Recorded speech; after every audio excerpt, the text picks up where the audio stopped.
ये देख सकते हैं आप चूटिया गेट के नज़दीक ये जंगली बाइसन, ये बच्चा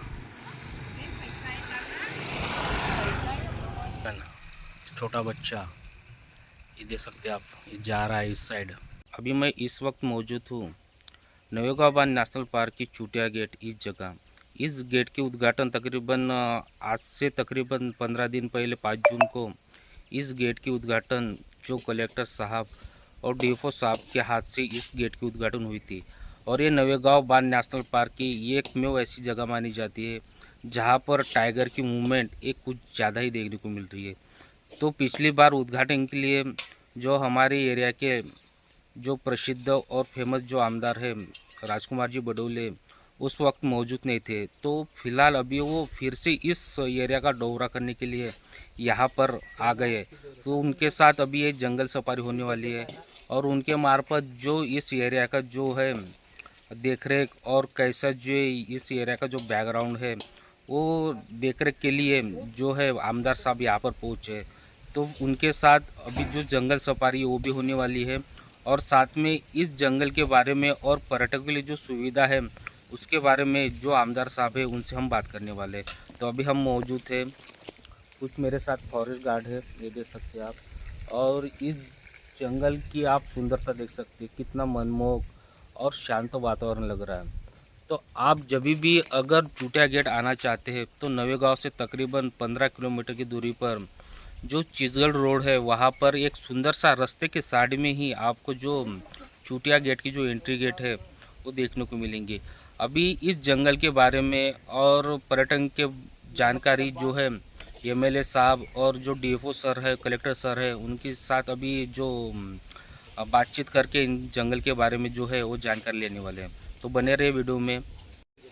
तो उससे पहले मैं आजू बाजू की इस जंगल की जो सुंदरता है आपको दिखाना चाहूँगा। ये देख सकते हैं आप, इस सुंदर से जंगल के बीचों बीच में ये कैंप और इस साइड में जो पहाड़ी की शुरुआत है ये देख सकते हैं आप, कितनी अद्भुत सी। अभी थोड़ी देर पहले यहाँ से जो पीकॉक है उनकी आवाज़ आ रही थी और शायद यहाँ पर कोई जानवर भी दिख सकता है।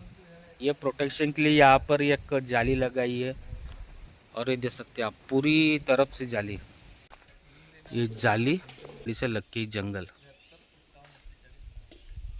यहाँ पर कुछ बंदर घूम रहे हैं।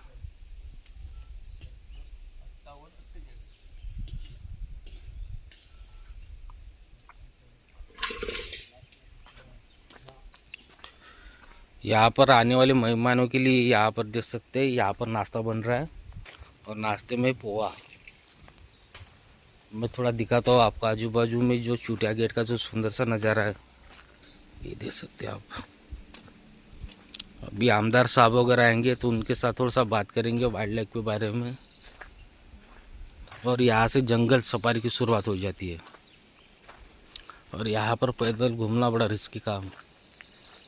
यहाँ पर पैदल मैं घूम नहीं सकता क्योंकि कैसा है, टाइगर जोन है, टाइगर टेरिटरी है और पैदल चलना।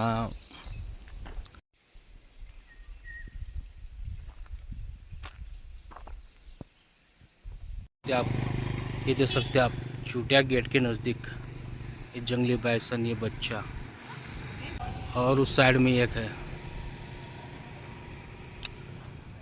काफ़ी बड़ा ग्रुप है इनका। और ये देख सकते हैं आप रान जंगली बाइसन, काफ़ी ये देख सकते हैं आप जा रहा है ये एक। ऐसे नवेगांव बांध चूटिया गेट के नज़दीक जंगली बाइसन, छोटा बच्चा, ये देख सकते हैं आप, ये जा रहा है इस साइड। तो आपको जब भी चूटिया गेट में आएंगे ऐसे मनोरंजन जो है, जैसे अभी चूटिया गेट में अभी बैठा था मैं थोड़ी देर के लिए, तो देख सकते हैं आप पूरी जंगली बाइसन चूटिया गेट के नज़दीक। थोड़ा चूटिया गेट से थोड़ा साइड में हो गया मैं उस समय। अभी बडोले साहब वगैरह उनसे मैं बात करूंगा थोड़ी देर के बाद। ये देख सकते हैं आप, जस्ट कैंप है उसके थोड़े दूर आया तो वहाँ पर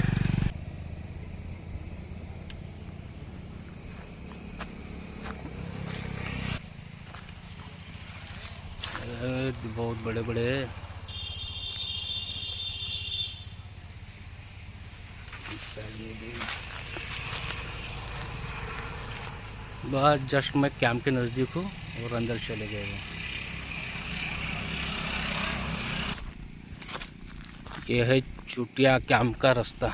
बस चुटिया कैंप जो है थोड़े नज़दीक ही है।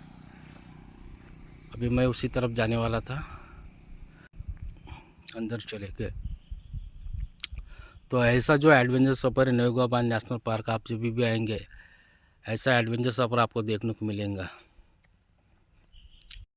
अभी हम बैठे थे कैंप के नज़दीक, अभी हम जा रहे हैं दूसरे कैंप की तरफ जहाँ पर बडोले साहब रुके हैं और डीओपो सर रुके हैं, उनसे कुछ बात करने वाले हैं। और यहाँ पर थोड़ी देर बैठे थे तो अद्भुत सा नज़ारा इस कैंप के नज़दीक जंगली बाइसन का ये देखने को मिला। जब भी नवेगांव आते हैं तो ऐसी जो एनिमल की जो मूवमेंट है आपको जरूर देखने को मिलेगी, तो ज़रूर एक बार आइए। और अभी बात करने वाले हैं बडोले साहब से, उनसे चर्चा करने वाले हैं। सर हे आता चुटिया गेट पर्यटन स्थळ चालू झाला, तर आपल्या जे पर्यटक येणार आहेत हे सावलीत असं सावलीचा वेळ नाही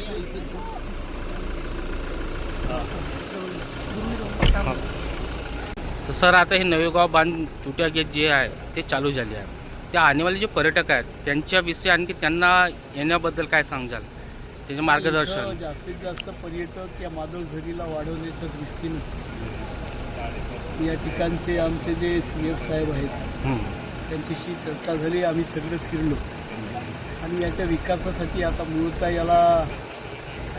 याचं जो रस्त्याचं काम आहे ते आपल्याला मंजूर करून घ्यावं लागेल, त्याच्यासाठी त्या ठिकाणी निधी द्यावा लागेल।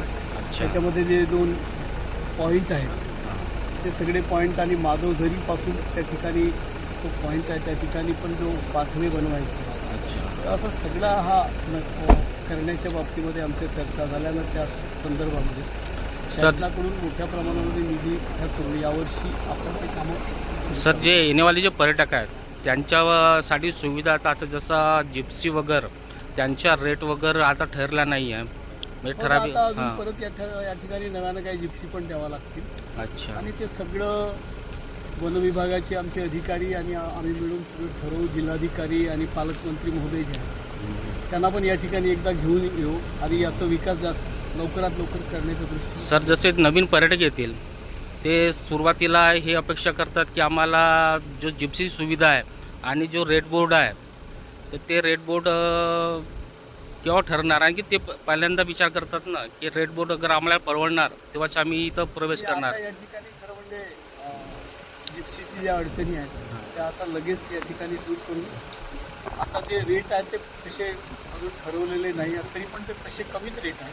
अच्छा, तरी पण या ठिकाणी ते रेट लवकर ठरवलेले। सर आणखी एक प्रश्न आहे माझा एकच, तर जसा माधवझरी आपण बफर झोनमध्ये येते आहे की नाही, आता जसं मी यूट्यूबर असल्यामुळे जसं मला बरेच पर्यटक भेटतात आणि श्रद्धाळू ते मला एक म्हणतात की आम्हाला बोधराईचा व्हिडिओ दाखवा।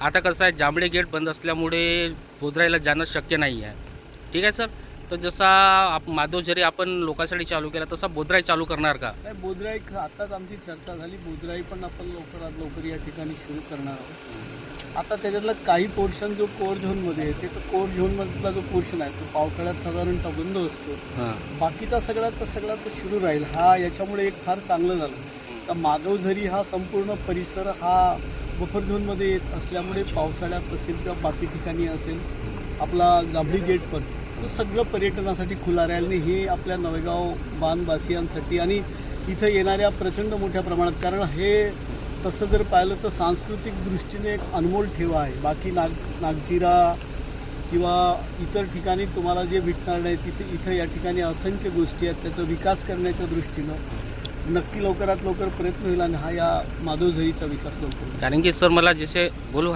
एक थोडंसं ठीक आहे, धन्यवाद सर। तो बोधराईकडे थोडं, कारण की मला भाविक भेटत की नाही सर। सर गणवीर सर परिचयाचे असतील, गणवीर सर त्यांचा मुलगा आहे मी, प्रदीप गणवीर गुरुजी, हां चिचोली त्यांचा मुलगा आहे मी, ठीक आहे सर, धन्यवाद सर। कसं भाविक भेटतात, बोधराईचा व्हिडिओ दाखव म्हणतात मला, यूट्यूबवर असल्यामुळे नाही का, ठीक आहे, धन्यवाद सर। तो ये हमारे एरिया के एमएलए साहब थे, अभी डीएफओ सर है, इनसे भी बात करेंगे थोड़ा। तर त्याचं जे कम्प्लीट स्ट्रक्चर आहे हे थोड्या दिवसात आपण फायनल करू. म्हणजे रस्त्याची व्यवस्था जी आहे थोडी खराब आहे आता. रोड रिपेअर आता पावसाळ्यात आपण करू शकतो का? पावसाळा संपल्यानंतर आपल्याला रोड रिपेअर केलं तर तो काही महिने टिकू शकतो. त्याच्या आत जर रोड रिपेअर केला तर पावसाळ्यात खराब होईल की नाही.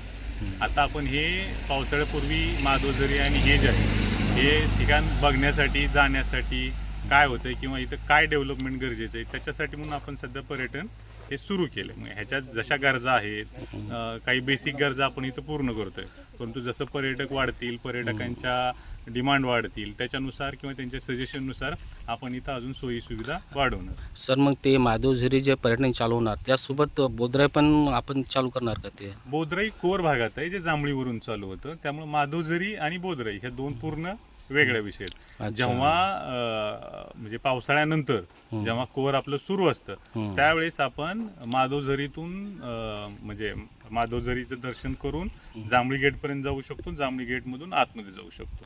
अच्छा. तर जेव्हा जांभळी गेट मधून आतमध्ये जाता येईल त्यावेळेस बोदराईचं दर्शन त्यांना करता येऊ शकतं. आता तर बरसात लागली, आता तर पूर्ण बंद राहणार. हा, म्हणूनच ते सांगितलं की हे माधवझरी आपल्याला पावसाळ्यात पण बघता येईल. बोदराई जे आहे ते कोर एरियात असल्यामुळे पावसाळ्यात पण एंटर राहणार का इथं? त्यावेळेस माधवझरी पावसाळ्यात सुरू राहील. अच्छा. मग ते रस्ते वगैरे थोडं चिखल वगैरे होणार तर मग तिथं?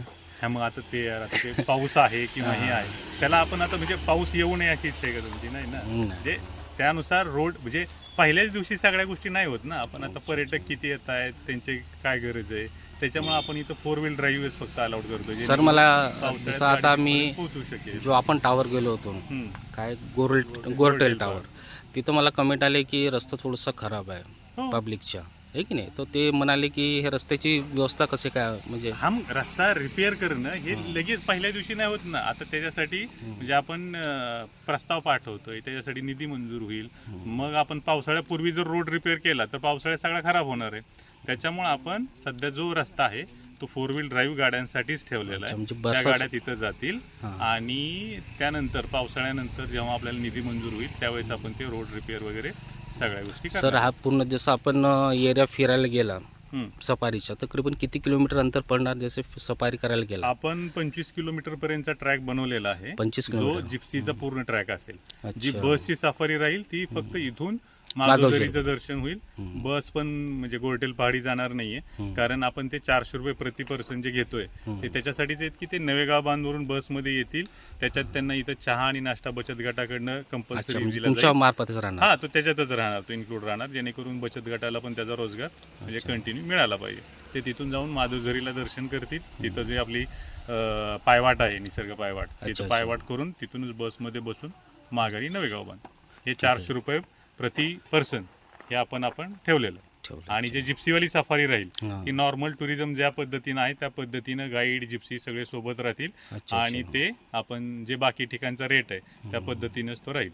वीकडेज वीकेंडसाठी जे आपण बाकी टुरिझम गेटवर जे रेट आहेत 2500 प्लस गाईडचे 500 त्या पद्धतीनं आणि टायगर रिझॉर्टचे 1000 अशा पद्धतीनं ते रेट राहतील त्याचे. फक्त सध्या इथल्या स्थानिकांकडे जिप्सी उपलब्ध नाही आहेत, त्याच्यामुळे आपण हे करतोय. कारण दुसरीकडली गाडी इथं आणून इथल्या लोकांवर आपण हे करत नाहीये. आपण इथल्या स्थानिकांना रिक्वेस्ट करतोय की बाबा तुम्ही अशा स्वरूपाचं पर्यटन वाहन घ्या, जेणेकरून इथून रोजगार जो मिळेल तो स्थानिकांना मिळणं अपेक्षित आहे. आणि त्याच्यासाठीच आम्ही प्रयत्न करतोय. जसं कारण जिप्सीचं प्रोडक्शन पूर्ण भारतभरात बंद आहे, त्याच्यामुळे ज्या जिप्सी मिळत आहेत किंवा काय त्याच्यानुसार आपण इथं चालू करू. त्यानंतर शासनामार्फत आपण प्रयत्न करतोय की जर गावाला किंवा बचत गटाला जर जिप्सी किंवा त्या पद्धतीचं पर्यटनासाठी उपयुक्त असणारं वाहन देता येऊ शकलं तर तेही आपण प्रयत्न करतो. ठीक आहे सर. तो गोरटेल टावरचा जो रस्ता आहे तो आपला पावसाळ्यानंतर चालू होणार म्हणजे ते दुरुस्त होणार. त्याच्यासाठी निधी जो आवश्यक आहे तो निधी जेव्हा मिळेल आणि परिस्थिती योग्य असेल म्हणजे पडत्या पावसात रोड रिपेअर तर कोण करणार नाही किंवा करू पण नाही, कारण तो पैसा पूर्ण वाया जाईल. सो बेटर वे पावसाळ्यानंतर आपण कुठं जास्त इश्यू आहे किंवा काय ते बघून आपण त्या पद्धतीनं रोड पूर्ण रिपेअर करू. ठीक आहे सर. हे बघू शकता आम्ही होतो चुट्या गेटवर. हे आपले जिल्ह्याचे डीएफओ सर आहेत, त्यांच्यासोबत आम्ही जे आहे या जी जानकारी आहे हे घेतलं. आणखी जे काही समस्या आहेत लोकांचे ते विचारण्याचा प्रयत्न केला. तर यांच्या सांगण्यानुसार जी सुविधा वगैरे आहे ते सर्व ठीक होणार आहे. नाही